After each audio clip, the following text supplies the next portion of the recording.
क्योंकि आप कल भी रिलैप्स कर गए थे और आज फिर दोबारा आप रिलैप्स कर रहे हैं। नहीं करने का डिसाइड करने के बावजूद आप रिलैप्स करते जा रहे हैं। तो अपने गिल्ट से बाहर निकलिए, मेरी बात ध्यान से सुनिए।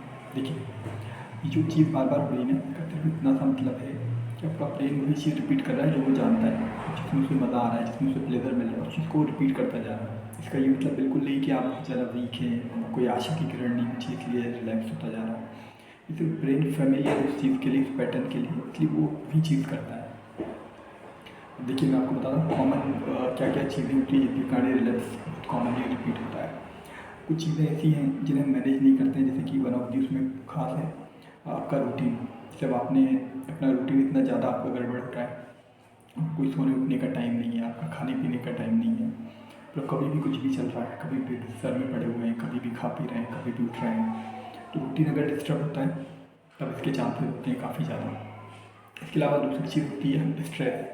स्ट्रेस भी इसका रिलैक्स होने का बहुत बड़ा मुख्य कारण होता है, क्योंकि ब्रेन की आदत होती है वो जो स्ट्रेस वाली फीलिंग है इससे भागना चाहता है, तो प्लेजर पाने के लिए वापस से हमें उस तरफ धकेल देता है।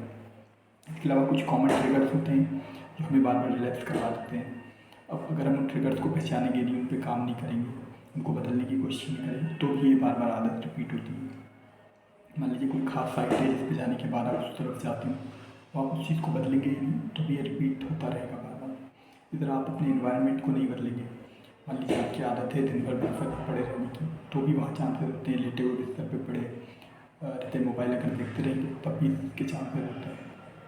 या आप अकेले रहते हो, तो ये कुछ इन्वायरमेंट फैक्टर्स हैं जिन पर अगर आप काम नहीं करेंगे तभी ये रिलैक्स होता है। तो इसका सीधा सा बात यही है कि आपको ये समझना है कि कहाँ गलतियाँ हो रही हैं, उनको आपको पकड़ना है, उनको आपको बदलने की कोशिश करना है, तब आपका एडिक्शन टूटेगा। आपको ना तो अपनी आशा की किरण खोने की ज़रूरत है, ना ही अपने आप को ये समझने की ज़रूरत है। पूरी तरीके से बाहर आना है। वापस से समझिए